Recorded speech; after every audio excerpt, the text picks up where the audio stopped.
5 kesalahan, Purbaya, panduan menjadi pejabat yang dibenci, demi kebaikan. Oleh Nazarudin, Menteri Keuangan Purbaya adalah contoh sempurna betapa berbahayanya seorang pejabat yang mengambil jabatan terlalu serius. Bukannya mengikuti pakem abadi birokrasi, yaitu smooth sailing tanpa riak, ia justru memilih menjadi martir sistem. Kisahnya adalah sebuah tragedi komedi, di mana kejujuran adalah dosa paling fundamental. Berikut adalah 5 kesalahan fatal yang seharusnya ia hindari jika ingin pensiun dengan tenang dan tanpa musuh. Kesalahan pertama, buka kotak Pandora pengaduan rakyat, siapa suruh rajin.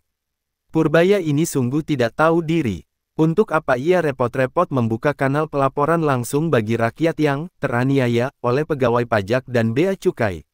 Hasilnya, ribuan laporan masuk dalam 2 hari. Tentu saja, itu membuat kepanikan di kalangan pemain inti. Purbaya gagal paham, kedamaian sejati negara ini bukan terletak pada bersihnya sistem, tapi pada kemampuan menutupi kekotoran itu secara elegan.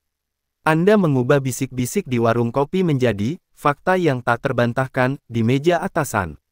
Sungguh sebuah tindakan yang tidak profesional dan mengganggu ketenangan kolektif. Kesalahan kedua, anti main aman dalam penggeledahan, bikin gaduh itu dilarang. Saat ada penggeledahan di kantor bea cukai, normalnya, pejabat tinggi akan melontarkan kalimat sakti seperti, kami hormati proses hukum, namun asas praduga tak bersalah harus dijunjung tinggi. Kalimat manis ini meredam, menenangkan, dan memberi sinyal bahwa semuanya akan baik-baik saja. Tapi Purbaya, ia justru bilang tak akan melindungi pegawai nakal. Di negeri yang menghargai ketenangan di atas segalanya, ketegasan model Purbaya ini dianggap membuat gaduh.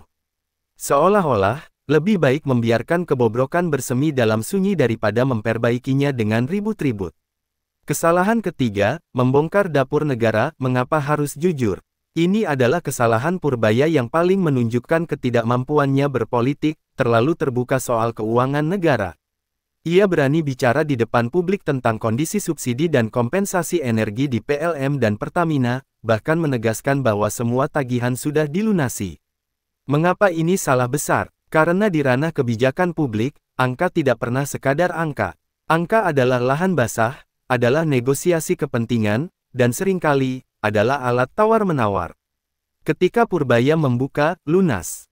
Di depan umum, ia secara efektif menutup pintu negosiasi yang seringkali dimainkan di belakang layar, di mana ketidakjelasan angka bisa menjadi sweet spot untuk lobby dan alokasi dana yang fleksibel.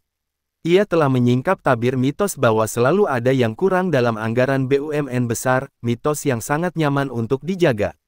Dengan kejujuran kalkulatif ini, ia bukan hanya mengganggu birokrasi, tetapi juga merusak ekosistem ketidakpastian yang selama ini menghidupi banyak pihak.